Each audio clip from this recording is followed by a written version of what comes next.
Dan Myers here to tell you about State Farm insurance agents Eric Means in Shakopee and Andy Hedlund in Rogers.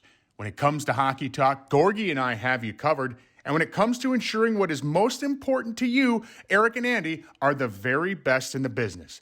Both of these guys are hockey guys. Meansy, he played for the Gophers, while Heads, he played college hockey in Mankato for the Mavericks. Hashtag horns up. Meansy is my State Farm agent, and even though I live on the wrong side of the river, he's able to take care of all my home and auto insurance needs. So if you're like me and you live in that state to the east, yikes. Or maybe you live in Minnesota and you have a lake, home, or property in Wisconsin, call Eric Means in Shakopee and have him take care of you as well. 952-446-7067. That's 952-446-7067. Maybe you're a North Metro guy or gal and want to work with Andy Hedlund out of Rogers. That's okay too. Give him a call. 763-QUOTE-IT is the number. 763-786-8348. Or check him out online at thehockeyagent.com. That's State Farm Insurance and agents Eric Means and Andy Hedlund. Two guys that take care of us, and they'll take good care of you as well.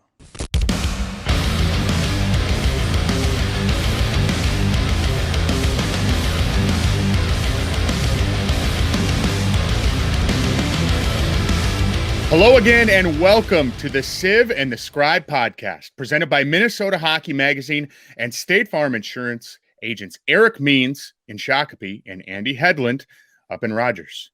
This is episode 7. I am Dan Myers from Wild.com. Joining me, as always, Kevin Gorg from Bally Sports North. Hello, Kevin. Daniel, good to be with you, and good to continue to try to grow the Sieve and the Scribe in this podcast. I've got some exciting news off the front end. Really excited about our guest today, which we'll get to. It's going to be, in my opinion, one of the greatest shows I'll ever do. I have so much respect for this young lady. So happy to call her a friend and coworker. But before we get to our guest, talk a little Wild hockey, here's my latest announcement. We here at the Sieve and the Scribe are proud to announce our newest sponsor, Strauss Skates and Bicycle, and their Lou Cotroneo High School Off-Ice Character Award. This is not for anything to do with battles on the ice. This is all off the ice for boys and girls, high school players. If you want to nominate them, specifically if you're a coach, friend, or family member, they will receive a $25 gift card to Tom Reed's Hockey City Pub, where I had lunch today. It was lovely. It was awesome. If you want to nominate, soup and salad bar, Tom Reed's. It's the best. You won't find better in town. If you want to nominate somebody for this off-ice award, any boy or girl that plays high school hockey here in Minnesota, go to minnesotahockeymag.com/the Strauss Skates Community Spirit Player of the Week. And that person could receive a $25 gift card to Tom Reed's Hockey City Pub. Let's go, right? Let's do it. Come on, folks. Lou Cotroneo. You can always pick us too. Yeah, Lou Cotroneo, Minnesota hockey legend. Great. But I'm at Gorgomatic21. He's at Dan Myers. MYERS. Ping us. We'd love to nominate some players. We'd love to tell your story here on the podcast. And we've got a lot to talk about before we get to our special guest, the Wild in action now starting off the second half of the season. Dan, it wasn't a great game that you witnessed up in Winnipeg, and I watched from the Xcel Energy Center with our remote broadcast, but it had some entertaining factors to it. It was a typical Winnipeg, Minnesota game with a lot of bad blood. It's incredible to me when you think back to before the start of the season. And Minnesota opened, if you think way back when. Again, time seems to slow down during these COVID times, but way back when Minnesota opened the season, the home portion of the schedule anyway, against the Winnipeg Jets, it had been the first time since they'd seen Winnipeg in a long time, since before, they didn't play last year in the COVID season. And there was questions, if you think back, Kev, like, is this rivalry still going to have the heat? Is it still going to have the intensity? And you think back to that first game, it didn't take long to figure out, it's going to. And then even more bad blood in the Black Friday matchup again in St. Paul, a game Minnesota absolutely boat raced Winnipeg 7-1, the final there. Would have been 2 more months. And so I kind of had the thought again, I don't know why I get duped into it every single time. All right, 2 months has passed. Like, the guys that were in that game that were in the middle of things aren't playing. Minnesota's in a very different spot right now. Are we going to see things calm down? And you could tell right off the hop last night, the intensity level of that game, specifically with that Foligno, Greenway, Eckline, every time they were on the ice, there was just sandpaper. And we saw it again last night. I thought Winnipeg did a really nice job, frankly, after allowing 6 goals in the first matchup, 7 goals in the second matchup with, for my opinion, he's not having a great year this year, I know, Kevin, but Connor Hellebuyck, one of the best goalies in the world. You had to think that they were going to bring a little bit more on the defensive end last night, and they made a point of making life difficult for the Wild, blocking shots, not allowing time and space, hardly anything really able to get through. Minnesota did have, I think, a few shots. They had some chances on rebounds, shots they were able to get through, but Winnipeg just clogged things up so much in the middle of the ice, made it really difficult for Minnesota to pounce on those rebounds. And it'll be interesting to see now. These teams meet again in 7 days' time as we record this podcast on Wednesday. They meet again in Winnipeg. I'm not questioning the intensity level of that one. It's going to get, I don't want to say nasty, but it's going to be physical. We'll see if Winnipeg can duplicate that. Minnesota last night, Kevin, shut out for the first time this season. Hard to believe. Yeah, you watch that game play out, and we've gotten spoiled watching this team because you just kind of figured as long as they stay within a goal or two here, come third period, they're going to figure out a way to get it done. And even late in the game, they're going to pull the goalie, and they're going to find a way to tie the game and then eventually win it in overtime or a shootout. But I'll give Winnipeg a ton of credit. They played a great game last night. They were the more intense team. They were physical, to your point. They had players back. They took away the middle of the rink. They didn't let the skill players of Minnesota have the time and space in the offensive zone. And we've seen Fiala, Boldy, Kaprizov, Zuccarello. They've been able to create a lot of space against good teams and make plays. That never developed last night. The forecheck never really developed for Minnesota last night. It was one and done more often than not. I thought Hellebuyck made a couple of key saves. The one on Kaprizov in the slot through traffic, I thought was a game-changing save. But to me, without a doubt, the best player on the ice for Minnesota was Kaapo Kähkönen. And I guess if you're looking at this more from a broad brush and a big picture, knowing how busy the schedule is going to be, knowing that now you've gotten Cam Talbot, even though he's at the All-Star game, ample rest, you're going to have 2 goaltenders to rotate through this just minefield of a schedule with the last 40 games in 77 days. This, to me, is a development that's really going to help this hockey team secure not only a good spot, but a great spot in the standings and be a real force come playoff time. I loved what I saw from Kaapo Kähkönen last night. To me, the save of the game was down 1-0, breakaway. Scheifele makes this great move, and there is the answer by Kähkönen. This team's starting to really play in front of him and believe in him, and he's played brilliantly this year. Yeah, Kevin, I want to direct people to MinnesotaHockeyMag.com, a great column out this week on Judd Zulgad talking about the Wild and this club's ability to go on a lengthy run this campaign, even off the loss last night. I agree. And hats off to Dean Evason, by the way, in that realm that you're talking about right now. I didn't think he would come back out of the All-Star break with Kaapo Kähkönen. I'm glad he did, and I'll tell you why. Because I was with Cam Talbot out in Las Vegas at the All-Star game. They had an early flight. So going back to last week, a week ago tonight, we were in Chicago, 8:52 p.m. puck drop Central Time, which is just ridiculous. But national audience, 8:52 puck drop. Talbot makes, I think, 30 saves, has a shutout, plays great. But we didn't get back to the Twin Cities that night until it must have been 2 a.m., right around 2. By the time you get home, tucked in, it's 3. They had not a 6. He had 6 hours of sleep. I believe they had a 9 a.m. flight to Las Vegas for the All-Star game the next morning. And I know the All-Star game, it's a break. It is nonstop running around out there when you're in Vegas, especially with everything condensed like it was between the media appearances, jumping right into the skills competition. Then the game was early. Didn't get out of there till Sunday, got home a little bit later on Sunday. So you know what? It was a break for a lot of these guys. We saw the pictures of all these guys going down south. For Kaprizov and Talbot specifically, they were working their butts off in Las Vegas, doing one thing or another, didn't really get much of a rest. And so I appreciated the fact that Dean Evason started Kaapo Kähkönen last night. Would have been real easy to come back with the All-Star off a shutout. Now you allow Talbot, to, as you said, get a few days at home here, just kind of sit back, relax a little bit, get the body right. 40 games in 77 days is going to be a grind. But you know what?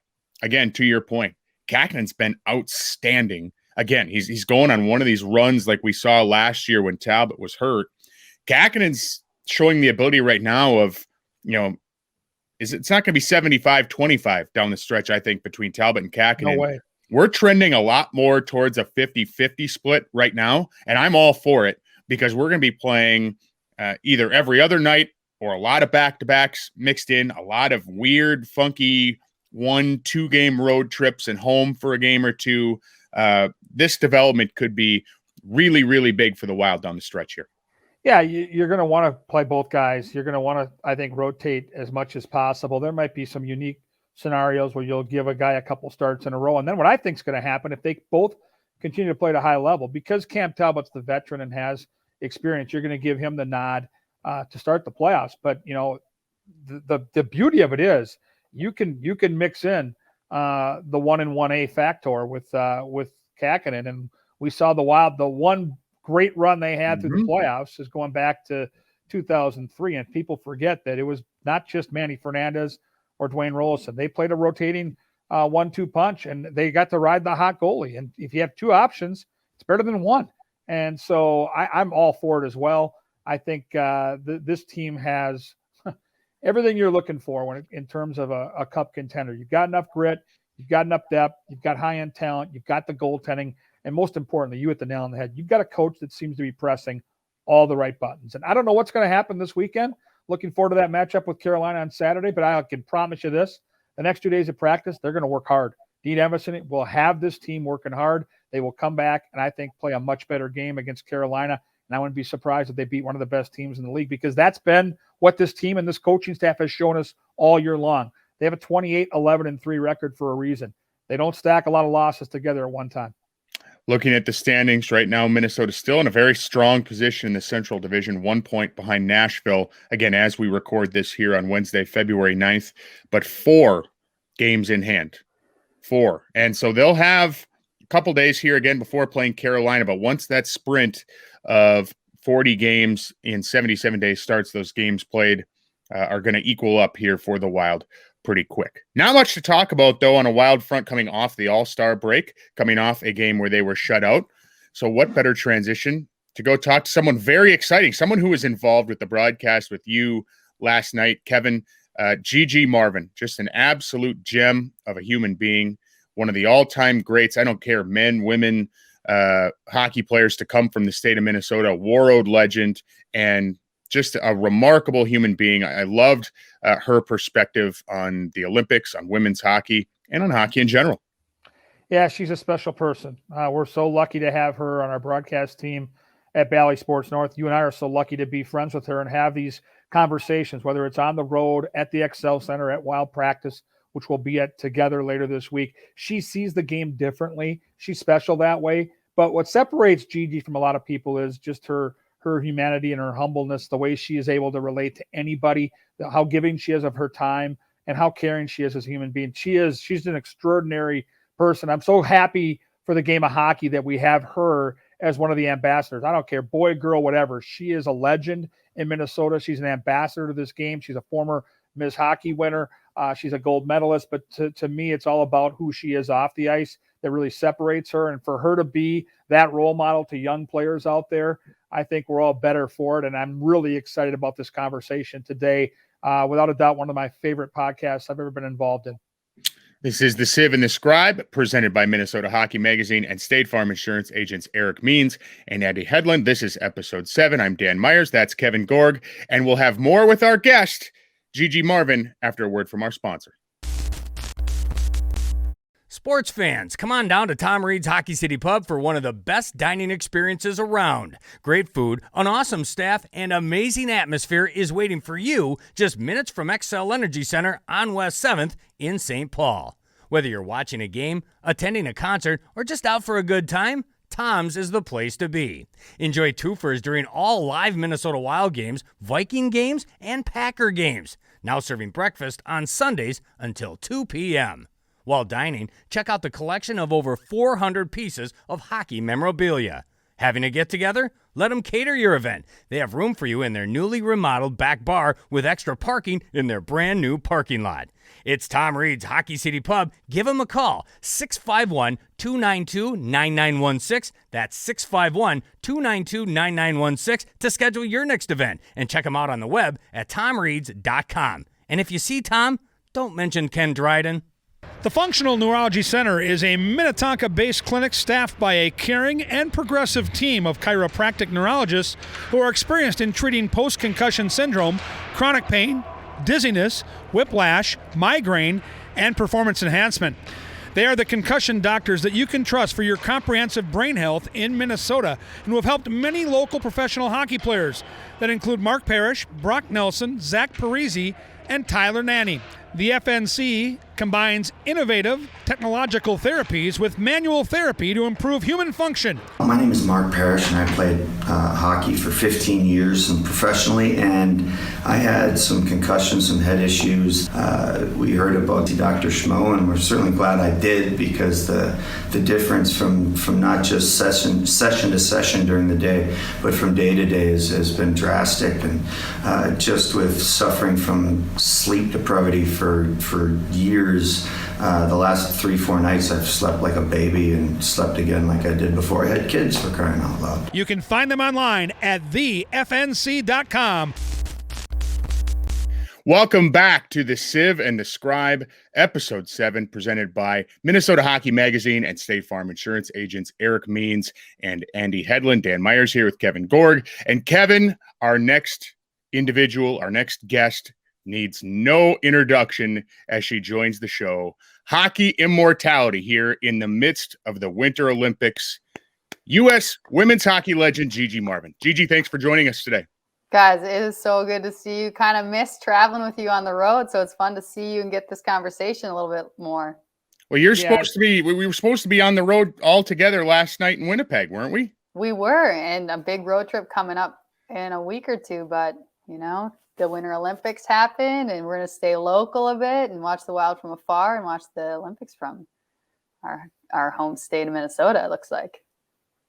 Yeah, it's a bummer. We had that trip planned out. We had a great time with Gigi in New York. And I'd be curious. I know you've done so many things in the game of hockey, and you're still a young person, a lot younger than myself. But what's the transition been like for you, not just with the retirement that was officially announced here this winter, but going into the broadcasting side of things? What's this been like for you?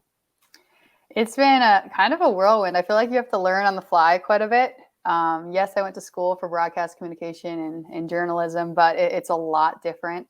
But it's been fun, especially watching the Wild. They're such a good team, so many great players, great people within the organization, and different storylines that it's seemingly endless, right? It's not hard to come up with something to talk about. It's not hard to dissect plays and explain why certain players are great or why things are clicking right now. So it's been fun. It's live TV. You never quite know what's going to come out sometimes, and it's tough to kind of get back into it, but hopefully just getting better as the days go on and more experience under my belt. Into that realm there, Gigi, I want to direct folks to Minnesota Hockey Magazine, MinnesotaHockeyMag.com. Some really great stories right now, including one by Heather Rule out just this week, talking about you and your transition from the playing surface to the broadcast booth. Is there any one thing in particular, Gigi, that you've found to be most challenging as you've kind of transitioned away from your playing career, and maybe what's been the most rewarding part of that transition here to this next chapter in your career? Yeah, probably easily the most challenging is not having that locker room dynamic. Like, one, to hang out with your teammates every day at the rink and just go and, it's a sport where you just love being at the rink. So you go there very early. You don't want to leave. So definitely the memories and relationships, but also there's something incredible about being able to compete every day with the absolute best players on the planet. It brings something out of you, and you just get to a level as an Olympian of that not many people can get to, because of the way that you're challenged mentally and physically and emotionally every single day. You're in such a high stakes pressure performance mindset, yes, there's a lot of negatives that come along with it, but ultimately, as iron sharpens iron, you really get fine-tuned into revealing kind of like the true character within each person who's involved. And it's pretty special. And so that I would say is easily the relationships. And then just that insane competitive fire to be the absolute best within a group that you can't replicate with any other job. That definitely is what I miss. And then as far as something that's been pretty fun and incredible is that I still get to be in the game of hockey. You know, I love coaching. I love being around kids in the sport. And I think Kevin and you and I were talked once about how hockey's such a small world. And you walk into a rink, and I think I saw Natalie Darwitz, didn't even know she's going to be in there. And that's happened so many times, whether in the grocery store here in Minnesota or in a local rink. I just have enjoyed having a job that is still with hockey. And then I love being back in Minnesota and seeing so many familiar faces from either my playing career or the fans who have watched.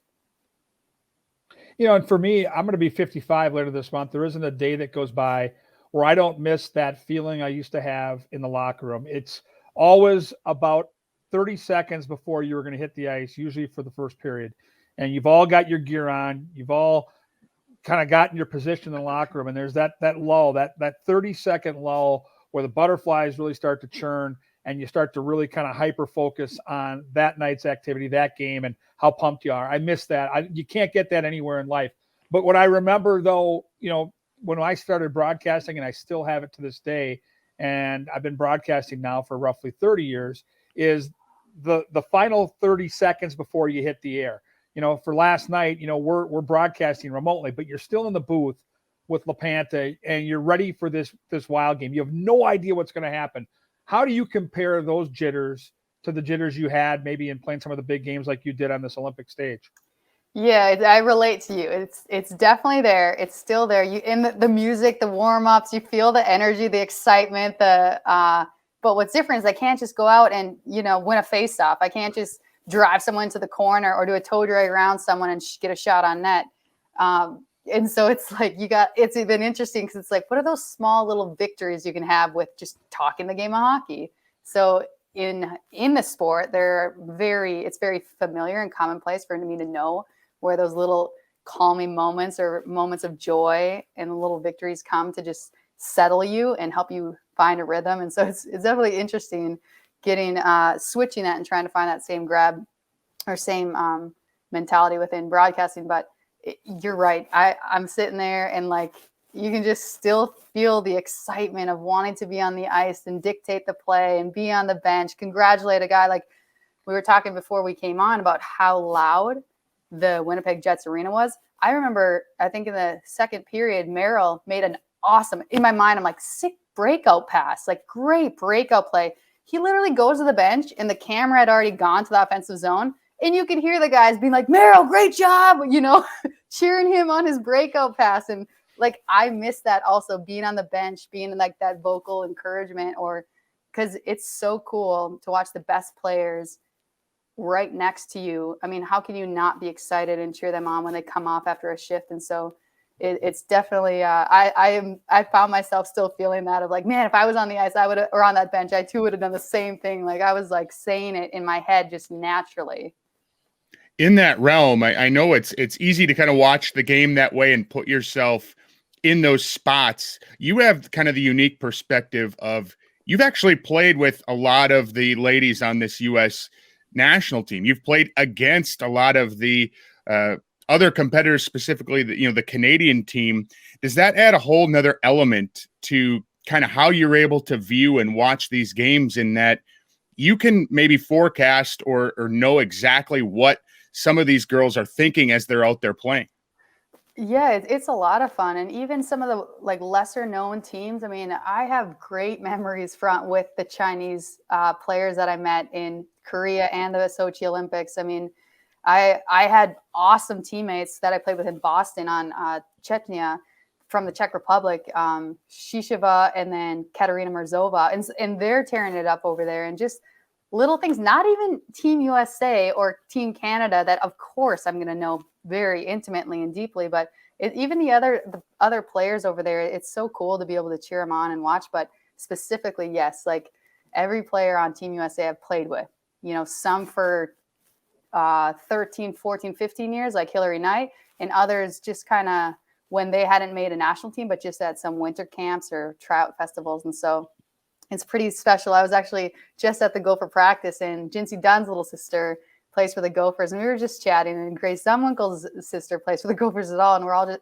as well. And we were just chatting about how fun it is for us to watch.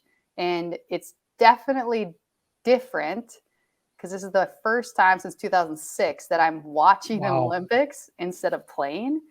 And it's also different seeing the number 19, not just like in a different jersey, but she's left-handed. She has dark hair, but I personally know Jinsey so well. And I that's another just blessing. Like, of course you have no control over who wears your jersey next, but I'm very grateful for my relationship with her. I've known her since she was like 16, and she tried out for the 2014 games, was the youngest player to make the first cut, was cut in November before we made the team. But she just is a rock. She loves the Lord, has incredible maturity for such a young age, and has grown so much. And so to be able to have 8 years of knowing her, and she now makes her first Olympics, and she gets to wear number 19, it's just really fun and special. This is the Sieve and the Scribe, episode 7 with Dan Myers. I'm Kevin Gorg. We're so excited to be joined by Gigi Marvin. Your first time not being there, like you mentioned, a part of Team USA. I love your analysis of the game. What you saw a couple nights ago, I think a lot of people found the broadcast late at night, 10 o'clock on USA Network. I found myself mesmerized by this U.S. Canada matchup once again. What was it like for you to watch, and what did you see? It was fun to watch. I mean, there's no other team like Canada when you get to play them, and it brings out the absolute best in you. And I couldn't believe how many scoring chances the Americans had. And it really surprised me the amount of turnovers that Canada kind of just copped up, especially in the first period. And I thought Debian played outstanding. I mean, imagine, I think they had 7 turnovers in the first alone. Oof. Abby Murphy came flying in, kind of like a little bit of a breakaway, but it's this completely different game if the girls are able to bury some of those. So it's just crazy looking at the stats from the shots and stuff. But I think, again, I've lost before. Actually, in 2018, we lost before the medal rounds to Canada. So, of course, you always want to win, like hands down. But you also take it with a grain of salt, and you recognize it's a tournament, and you learn and take what you can from it, and just recognize, hey, we have another crack at them. Or, I mean, a gold medalist, like ultimately, we might not play them. Yes, America usually plays Canada. But you just kind of say, hey, our ultimate goal is a gold medal. This was just setting us up into the elimination rounds.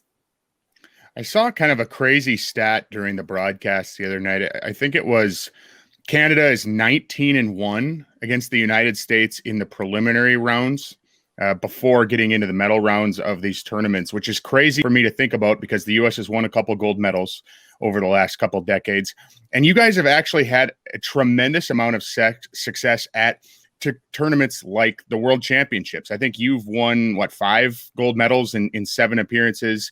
The U.S. has won 8 of the last 10 gold medals in those World Championship tournaments. Why do you think there's such a discrepancy between that success in sort of the off years and the way Canada has been able to really capture some of the higher prizes once we get here to the Olympic Games?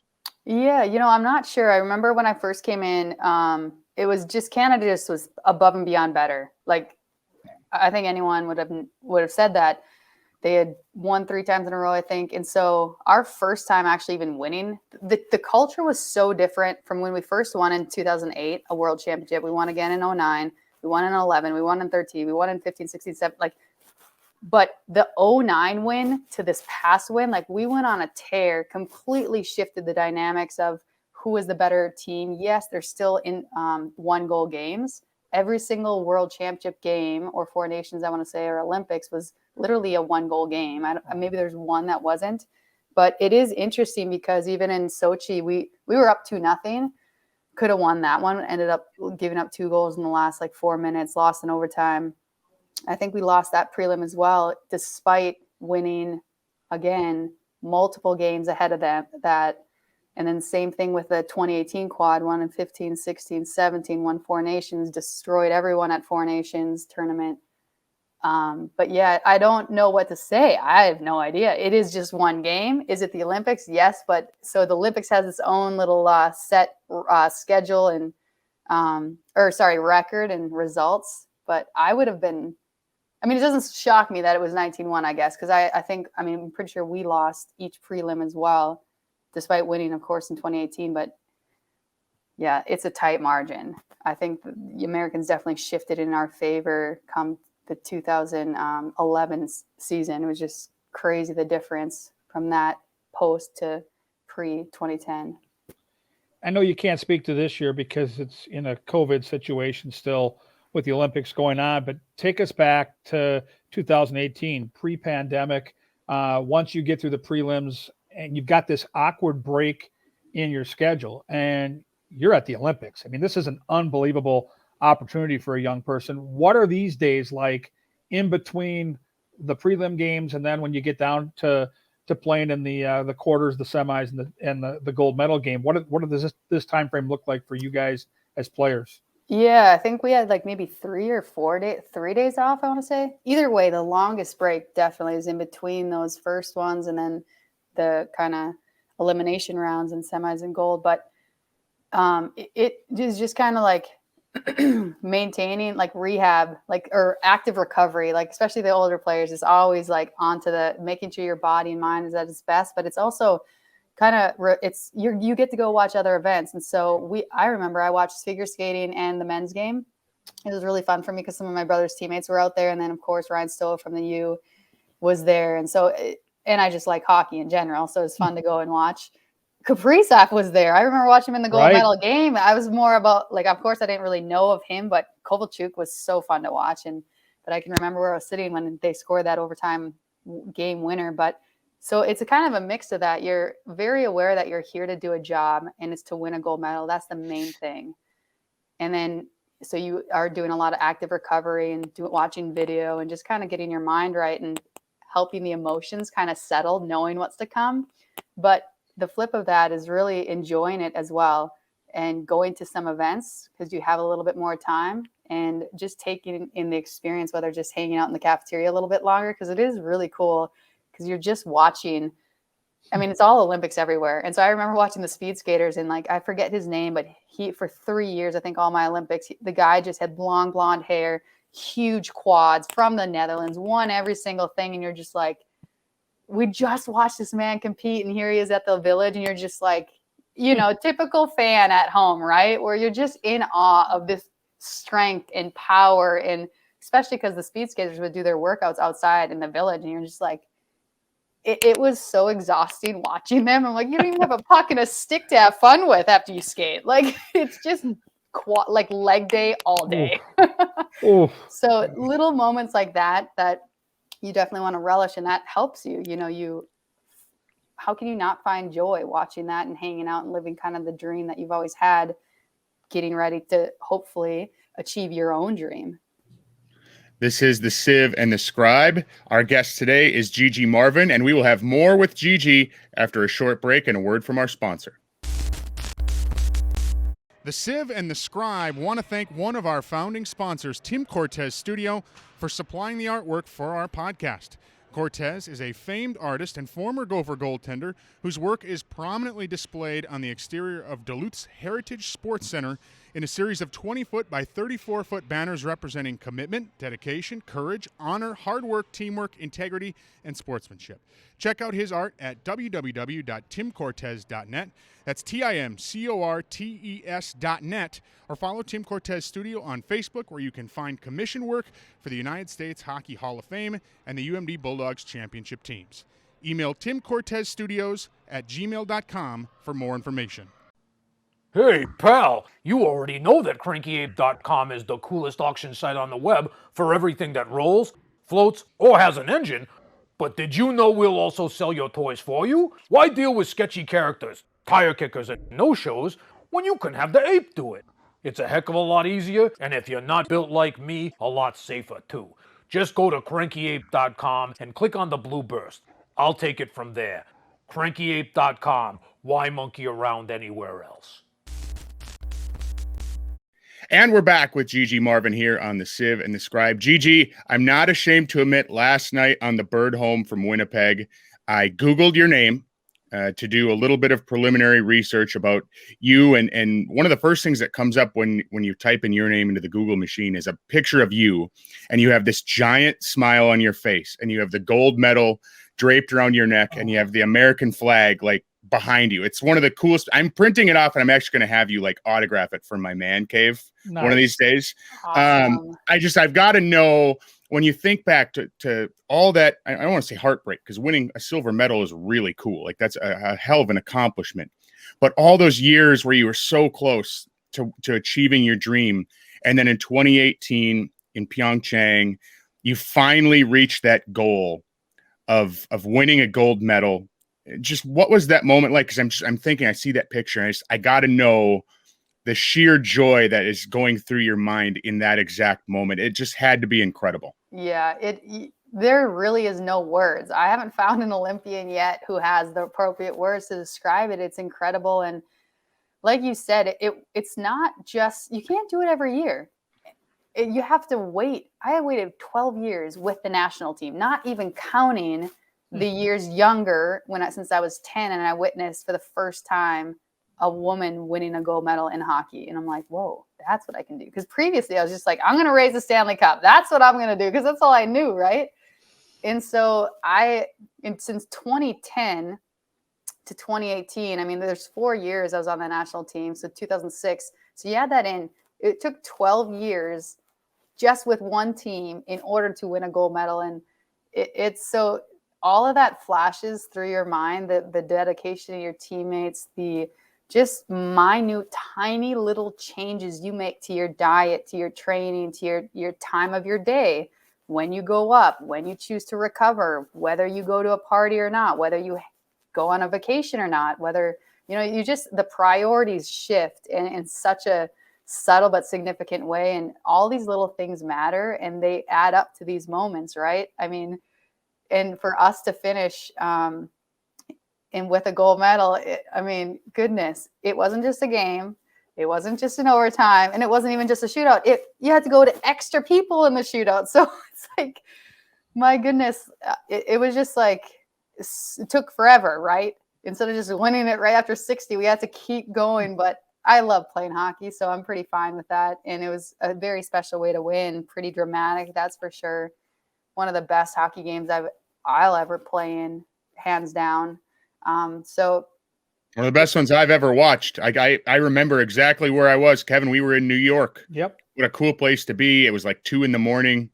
It was absolutely one of the best hockey games I've ever watched. Me too. I could not, I literally could not sit down. I was pacing in my hotel room, and I can't imagine.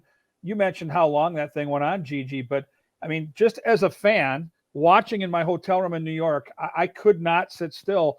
How do you maintain your composure in that scenario? Because, it's one thing to be out there on the ice in an overtime scenario, but when it comes down to the shootout and everything's at stake, all the chips are on the table, how do you on the bench maintain any level of composure? Because it's going to filter to the younger teammates that are looking to you as one of the leaders and veteran players to show that composure.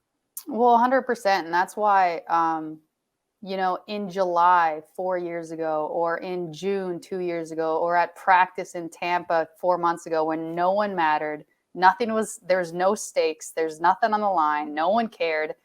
That's why you play and perform at that insane level, so that come that moment, you're at peace, because it's so natural. And so for me, it was literally that morning, because fear always comes. And that morning, I remember being like, oh my gosh, this is the day. We've been training, and you start freaking out and thinking, what if we lose? What if I fail again? What if our team does it?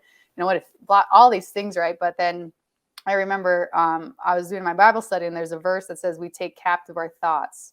And, it's just a reminder that, yeah, fear comes, but I don't have to, it's not going to dictate how I think. It's not going to dictate how I play. It's not going to dictate how I encourage my teammates or not. It's not going to, it can be there because I'm human and it's going to come, but we're so ready for it. And because we had mentally trained in those pressure environments when the lights weren't on, when the game wasn't on the line, for not just a day or a week or a month leading up to it. Like people talk a lot about, oh, it's playoff time, so we're really going to step it up a notch. And it's like, well, you already lost. Like, I'm not betting on your team, because the team that trains as if everything's on the line when no one's watching like years in advance, basically, is when it's so natural. And so I remember I looked around my teammates, we're down 2-1 in the second after the 2.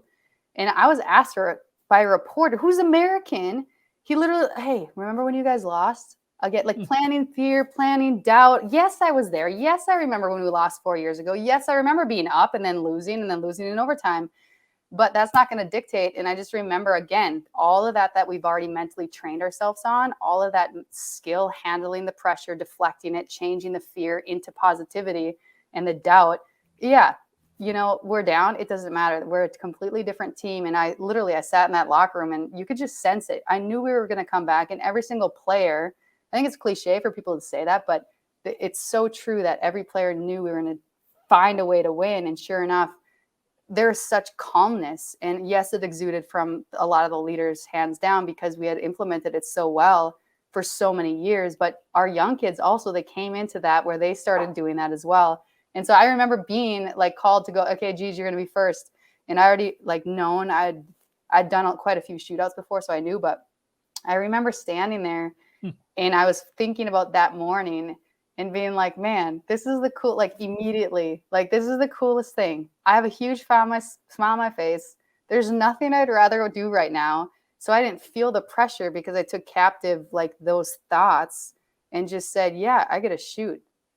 I got to get a goal. Our team can win, versus, oh my gosh, I have to shoot. Oh, what if I don't make it? I was just like, this is awesome.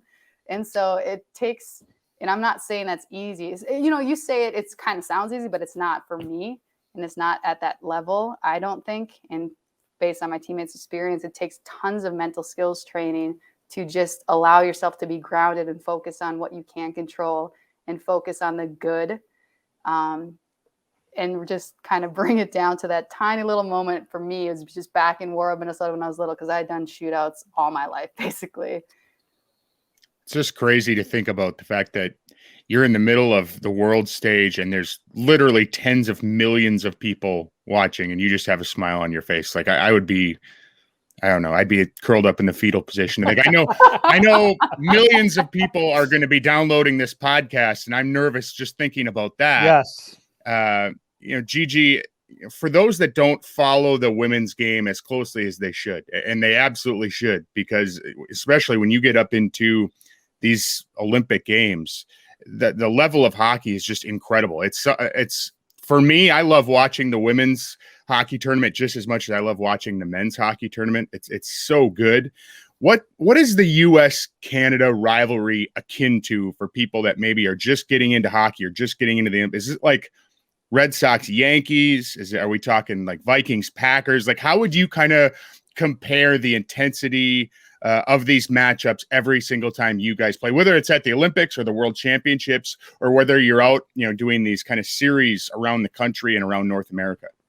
Yeah, that's actually pretty accurate. And I think, both of those, I would probably even say more so, probably the Yankees and the Red Sox had Red Sox been, I guess, a little bit better earlier when they started winning, but simply because they're champs. Like, they are the best of the best. How many times did the Yankees win in the late 90s? And then I know it took the Red Sox a little bit longer, but still, it's kind of more that dynamic. I know the Vikings sadly haven't got a championship yet, but otherwise I would have been like, yep, for sure, the Vikings and Packers. But when you have, because it's one thing to have a rivalry, but it's a whole nother thing when your rivalry is for a gold medal or for a championship. And so I guess I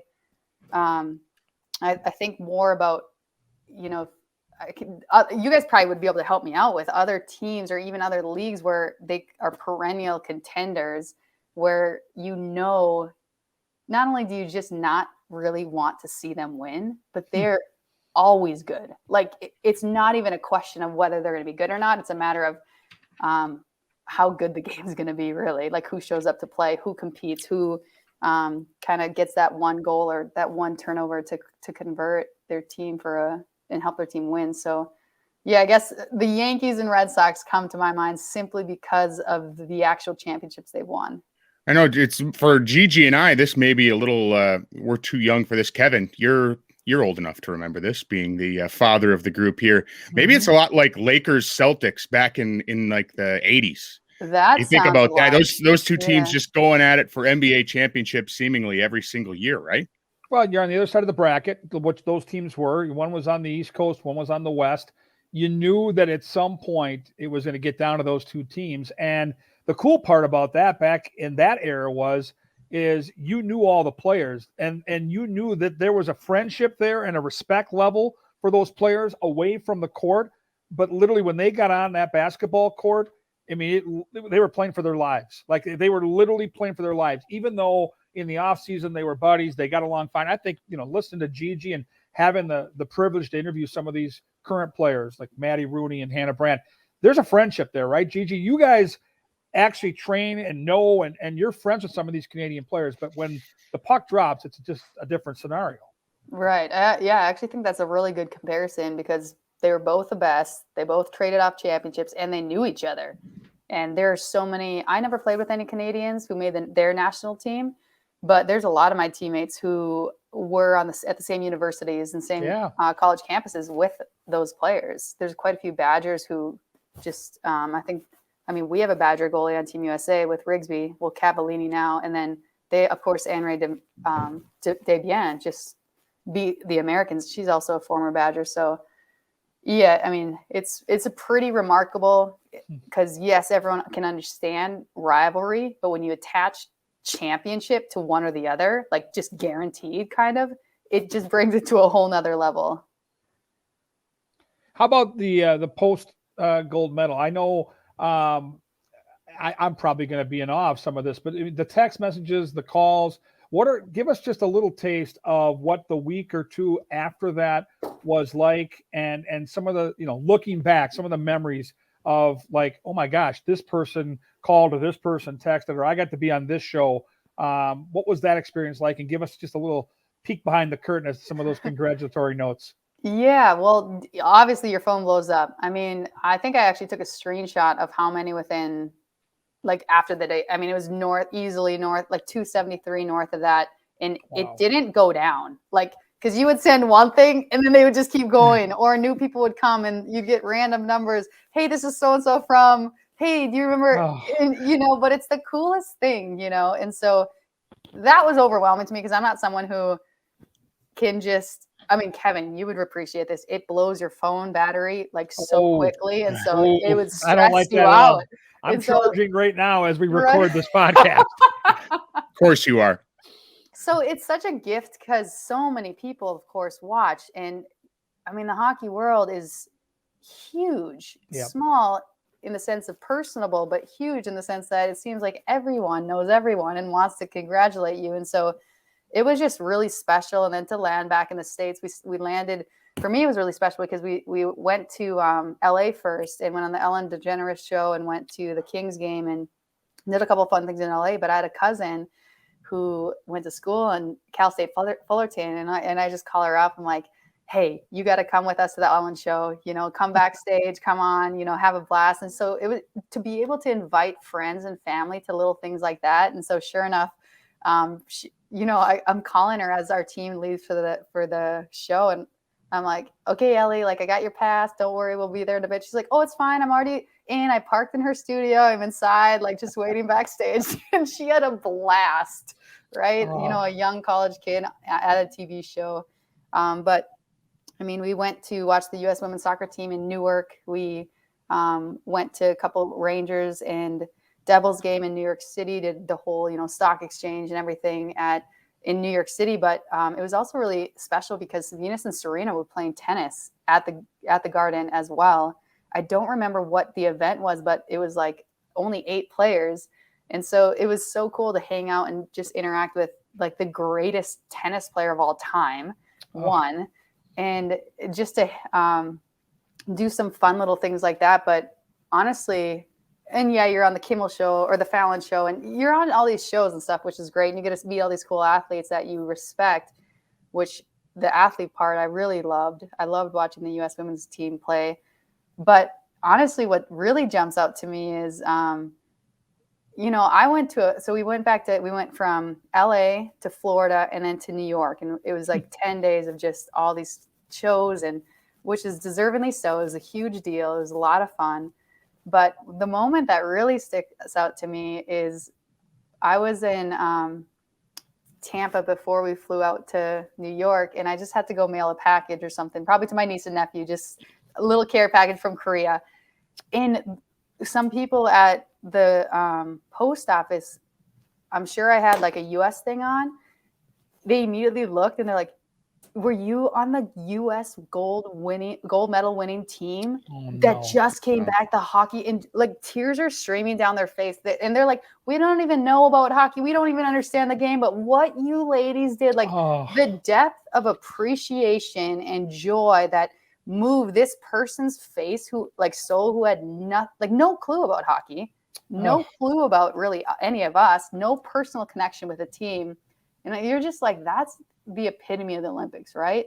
You know, to be able to do something you absolutely love and have people who have no relation to you, have no investment in the sport, much less your team, but because you're an American, and honestly, even if you're not an American, I think it's universal. Like I watched the 15-year-old girl from Russia crush it at the Olympics recently with figure skating, and I was genuinely inspired and moved. And this woman, to see the tears come down and know how much that meant to her and the other ones who were there, also how much it meant to their daughters, you know, it's just that's the epitome and the heart of the games. And that's why it's so incredible. And so for me, it's a joy to bring my gold medal where it places, because people have that same reaction.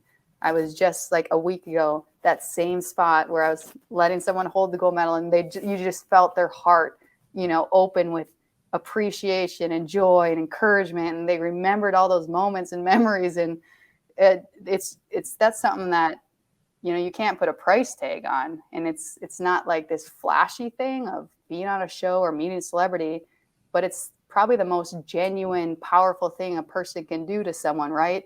Is to just offer that inspiration and that kindness, I guess. And so those little moments with people I don't even know really spoke volumes to all of us.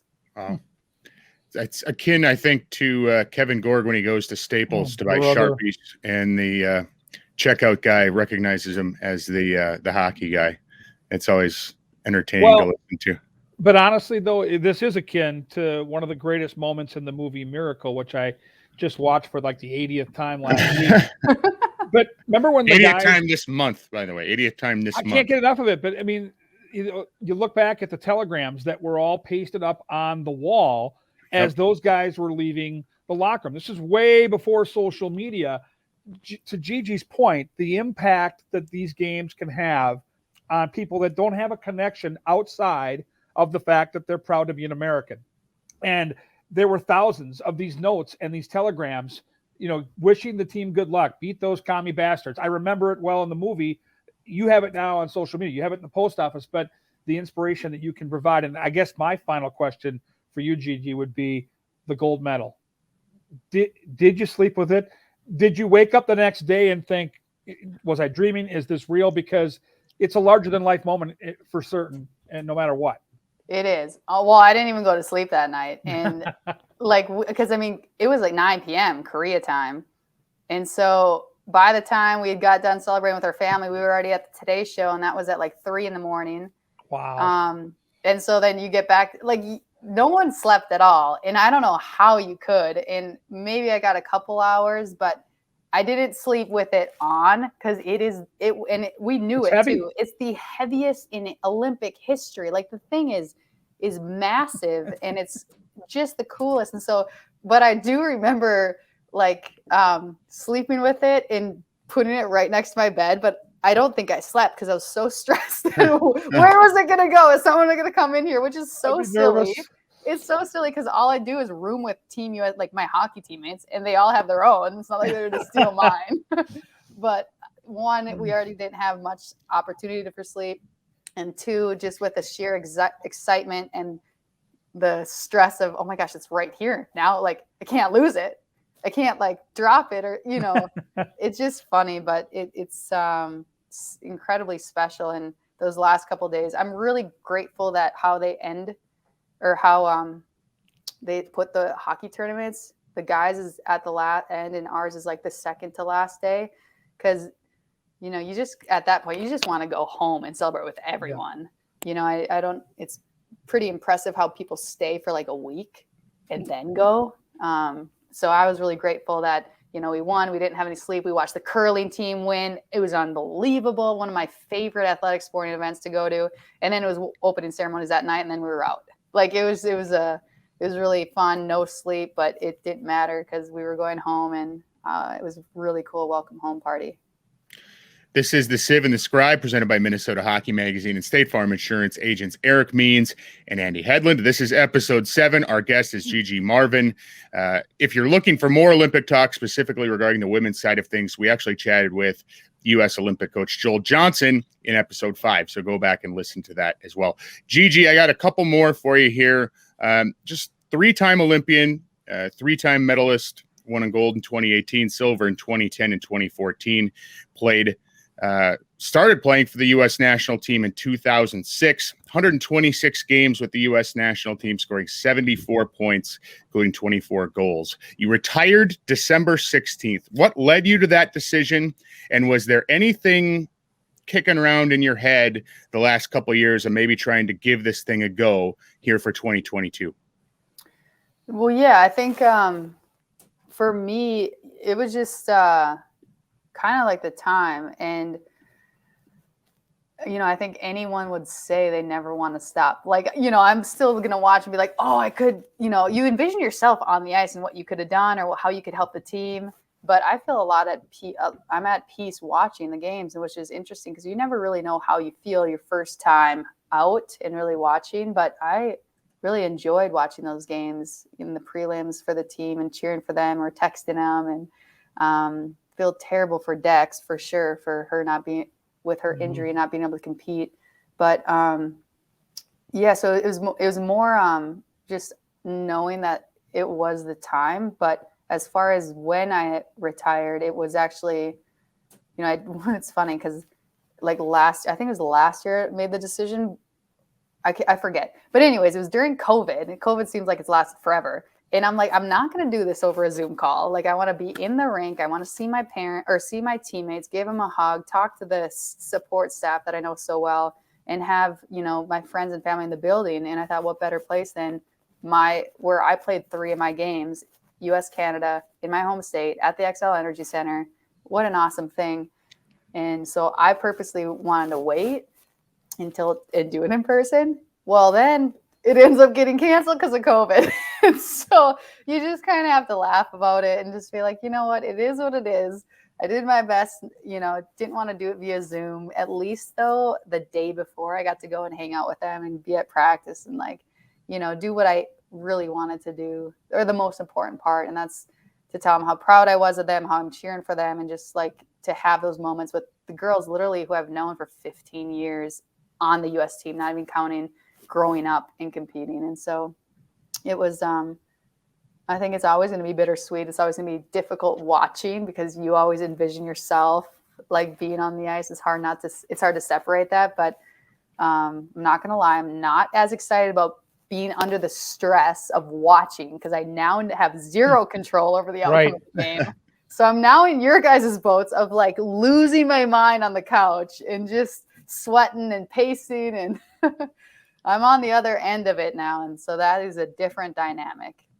Well, we're so lucky to have you on our broadcast for Bally Sports North covering this exciting Wild team. And I listen to you, and I love your perspective. You see the game not only like a former player, but like a coach. And the conversations we've had on some of our bus trips and, walking around New York, just the way that you see the game is different than most. And I really respect the way that you see the game because you see things that I never see. And I'm curious as to, you've made this transition into broadcasting fairly seamless. This podcast speaks to that, just how comfortable you are talking about your journey. Do you have coaching in the back of your mind at any level, maybe even the Olympics down the road, or is it just going to be broadcasting? I always love coaching. So I coach in the summer, of course. I run hockey camps. It's my 15th year doing it. I coached at the high school level, both softball, which I love, is one of my favorite sports, and then hockey, both in Minnesota and on the East Coast when I was out there.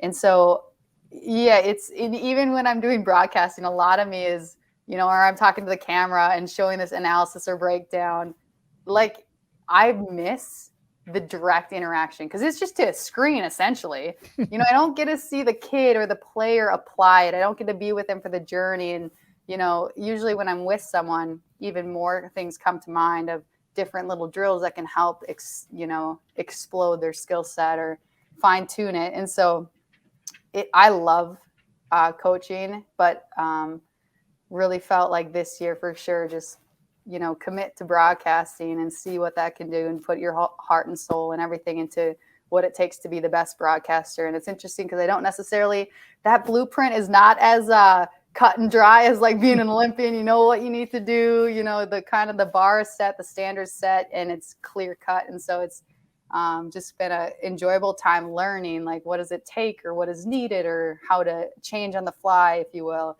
But you're right, Kevin. I do love the whole coaching aspect, and it's a little different having something, getting excited about it, seeing how they can but then kind of just letting it go, like just sending it off, you know, right? Because you're not the one in the day to day, but it's okay. I've enjoyed from a distance, kind of just communicating about it, and especially just watching the style of hockey is so enjoyable. Now, it probably seems like a previous lifetime ago at this point, not only with COVID, but with your long international career, your career with the Gophers. You won Miss Hockey back in 2005, 5-year career at Warroad High School, an absolute legend up there. Now, I've got to know this. Warroad and the Marvin name has a long history with the University of North Dakota, and you ended up going to the University of Minnesota. One, were you like on the outside looking in for a while at family events, and two, just what kind of drew you? I know, you know, Minnesota was a burgeoning power. North Dakota back then was still developing as a program, but what kind of drew you to the University of Minnesota and made you want to be a part of the Golden Gopher women's hockey tradition? Yeah, well, you hit it spot on, like 100% an outcast, right? I was actually, so my grandpa started the program at North Dakota, and not only that, but insanely involved up into his last days. Like he would routinely do like their whole breakfast, little brunch, and you know the Gophers would go up and he'd just roast Doug Woog, which I ended up going to the U and ran a lot of his hockey camps, know his grandkids, know his sons, and like his daughter, like everyone in the family. And you know, knowing full well my grandpa was the guy who just had such a good time because he just is such a diehard Sioux. And I mean, I have cousins, I have uncles, girls and guys who both gone there successfully, played well. And so for me, I was terrified. I can remember when I went to talk to my grandpa, and it was 3 weeks before he passed away. And I walk into the kitchen table and I sit down and I was like sweating. I wasn't nervous to tell my parents. I wasn't nervous to tell anyone but my grandpa. And I just looked at him and I'm like, hey, Grandpa, so how would you feel about me playing for the Minnesota Gophers? Just like that. And he just looked at me. He goes, Gigi, whatever team you play for, I will be your biggest fan and I will be cheering for you. You know, and it was so funny. I don't know why you get so worked up because I knew where he stood. But again, just all of those. It was Sioux in everyone's house. It was Sioux jerseys everywhere. There's only one of my cousins who all went to the U. And what's funny is not only myself went to the U, but my brother, he was captain at St. Cloud State. So he also kind of broke off from the typical family situation. But yeah, for me, it was a no-brainer, like you mentioned. The Sioux, it was a young, they were early, and my family kind of rips me about it still. And I'm like, listen, I was 8-0 against them. I don't have anything to say other, just kind of chirping them right back. But yeah, it was just a no-brainer. I grew up and I got to play with Christy and Natalie, and they're the best players in the world. And I'm like, why wouldn't I want to play at this program? They set the bar in every level, in every way. And so it was kind of a no, it was for the most part a slam dunk no-brainer. But yeah, I still remember to this day sharing that with my grandpa and being terrified, which looking back, I'm like, I don't know really why I was that terrified, but you're kind of brainwashed at a young age to be a Sioux fan in the Marvin family. So it's I actually had family members come, and section 11 at Ritter Arena was actually known as like Gigi's fan club, and like because I had such a big family. But they'd be like, my teammates literally on the bench would look at me and be like, why are there Sioux jerseys up there? Like, there's a Sioux sweatshirt. Like, do you know them? I'm like, yeah, I know. They would come in. They're Marvin. They'd stitch, like, they'd have a Sioux sweatshirt and they'd put on like the sleeve back here so it'd hide under the ponytail or like the hoodie. Go Gigi go. Like, not even a go Gophers. Like, go Gigi go. Oh, no. They want Gigi. They want Gigi to score 8 goals, but they want North Dakota to win 9-8. Literally. That's exactly the mindset of our family. I wanted to my last one here is we've talked a lot about the past, but I'm curious your take on the future. You look at this U.S. national team, yourself, both the Lamoureux, Megan Duggan, these women. You guys have had such a huge part of a huge piece of this national team going forward. I know you played a couple years in the NWHL as well. So I wanted to ask kind of a 2-part question. 1, how does the future of U.S. women's hockey look on the international level? And 2, in your mind, the future of professional women's hockey. How does it look to you, and what vaults it to the next level in terms of interest and fan support and brings it into the mainstream? Yeah, well, I mean, it's no question the skill is off the charts, and it's so fun watching, and there are a lot of new faces on Team USA this go around, so it's gonna, and I'm sure after this Olympics, you know, some of those who are even 2-timers might say, you know what, I'm kind of done. I just ready to move on, which would really shift what USA hockey looks like coming up. But it's interesting with the future of women's hockey post-college. You know, you just wonder when like a governing body is going to step in and say, I care too much about these women to let them flounder in these professional leagues that are not professional by any means, like any standard. And so, you know, like you look at the USA hockey side, they created a junior program, like a national development program for junior, have a rank, have coaches, have strength and conditioning, have admin assistants, have billet people, like the amount, they have media and PR and people, like the amount of support staff tied into these 17 and 8-year-olds because they're so invested. Yes, they don't have a league for them to play in because that's the NHL, but they're like, hey, you know what? How can we further emphasize the development of the boys in our country? You know, you kind of wonder at what point does USA Hockey choose, or Hockey Canada or Finland or Sweden, like just say, you know what? Maybe it's not my job to create an actual league, but maybe it is. Why? Like, I care too much for these women, what they have to do to let them flounder and just fight for themselves and be their own equipment manager, be their own strength coach, be their own fight for their own ice time and their ice coordinator. That's another thing. Like, there's so many times where we had to, because you only get 2 ice sessions if you're on a pro team. How do you find extra ice? Are you best? Like, I can't tell you how many rink managers' names for the different local rinks in Boston and Minnesota are in my phone. And you just call them up and like, hey, do you have any ice time? There's some national team members in town. We need to skate because we're fighting for ourselves. We need our own. So in my opinion, it's just, you need someone, and we're just athletes, right? But we're also our own equipment managers, our strength and conditioning. We try to find our own massage therapists or people to kind of help in all these areas that are so natural for other teams. Like if you're in college, you already have all that. If you're a man who's in pro, you already have all that. And so you kind of need these outside organizational people, whether financial or big power players, who are able to come in and just say, you know what, we've provided this for guys. We've provided this for boys. We've provided for like young men. You know, we see gaps and we see different holes in our development, and we're already thinking forwardly about how to surround them and support them and encourage them and help them be the best they can be. Why don't we take a little bit of that thought and move it toward the girls' side? Like Absolutely. Just even a teeny tiny thought of it, and move it to how can we better facilitate? How can we better help develop? How can we better like teach and coach? Are we training our coaches, or are we just putting someone on the ice because they need someone and there's only 2 of them? Whereas, so I just think that there's so much room for improvement, and there's so many ways. It's just a matter of someone in a high position power who does these sort of things, that just says, you know what, I've done this and I've seen it done on the guy side for decades. The U.S. junior team, I think in 96 it started. Well, they've had a women's national program since 1991.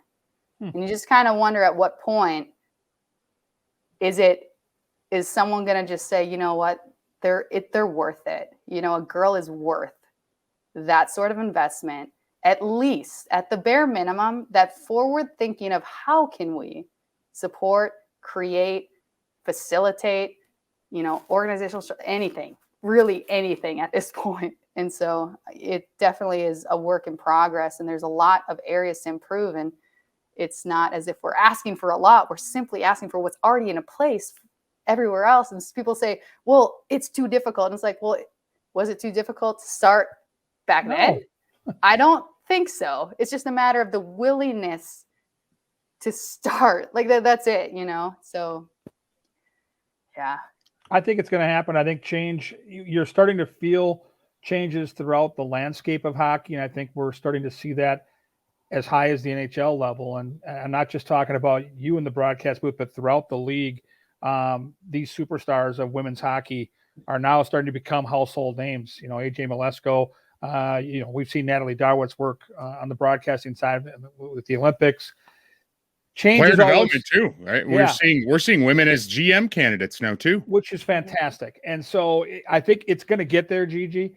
I know this conversation, we could go on for hours, but I think you're slowly going to start to see those wheels change. It's sad that it's going to take as long as it's probably going to end up having to take, but change is coming. And you're starting to see just the trickle-down effect of some of that change right now.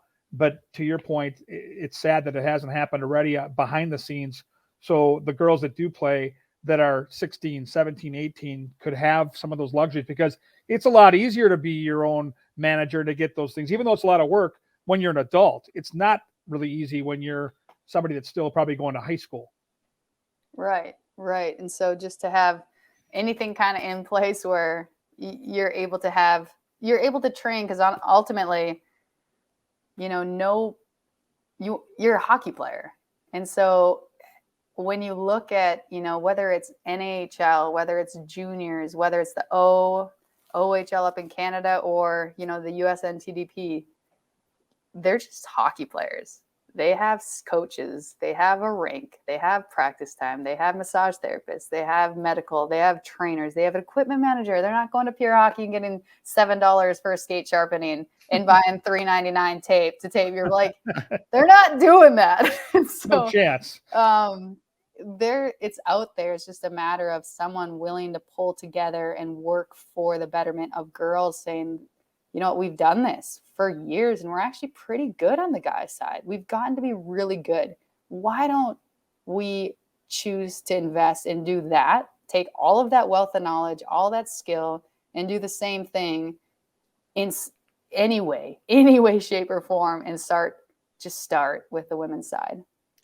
What a remarkable career you had on the ice, Gigi. And if your conversation here and the conversation we had in New York, which, by the way, was one of the highlights of my season so far, you're just so insightful on all this stuff. Your impact on the women's game is just beginning. I can't wait to watch it. I know Kevin can't wait to watch it. You're one of our favorites. Thank you so much for joining us here today on the Sieve and the Scribe, and let's do it again soon. Absolutely. Loved hanging out with you guys, and can't wait to see you in person. Let's do it on the road sometime soon, huh? Let's do like another lunch walk again. Yes. Well, if we can start doing that again. We're going to get back to it in March. I know February our travel's been shackled, but we're going to get back to it in March. I think the next trip that I've got on my calendar takes us to Philly and Buffalo. Philly has the best cheesesteak on the planet. Buffalo has Donnie Meatball, my good friend Donnie Granado. So don't worry, Gigi. We've got big plans for you ahead. Awesome. I'm well taken care of with you guys. No doubt. Awesome. Thanks again so much to Gigi Marvin for joining us here on the Sieve and the Scribe podcast, presented by Minnesota Hockey Magazine and State Farm Insurance agents Eric Means and Addie Headland. This was episode 7. Again, go back and listen to episode 5 if you have a pang for more Olympic talk. U.S. coach Joel Johnson joined us then. And head over to MinnesotaHockeyMag.com. Again, Heather Rule, an awesome story on our guest today, Gigi Marvin, and her foray from the ice into the broadcast booth. Kevin, and one more plug for our friends at Minnesota Hockey Magazine. Their digital edition is out right now. I know you've had a chance to kind of leaf through it online. They did just an amazing job putting a bow on top of Hockey Day Minnesota down in Mankato, which of course is one of the greatest days of my life. Great work by our friends there. Check it all out right now, MinnesotaHockeyMag.com. This has been episode 7. I am Dan Myers, and for Kevin Gorg and our esteemed producer, Zach Halverson, who does a great job of making us Schlep Rocks look at least presentable. Thank you to him as well. Thank you to Gigi Marvin. And we'll talk to you next week on episode 8 of The Sieve and the Scribe. Dave's Sports Shop in Fridley, Minnesota, the top hockey shop in the North Metro since 1969. Specializing in custom fit hockey gear, top quality skate sharpening. We've got a full lineup: CCM, Bauer, Sherwood, True, Vaughn, and many more. We also offer used and new skates. We'll take those old skates in on trade for your new skates. Dave's Sports Shop, where the winners shop. Come find out why. Mention this ad to get your free skate sharpening.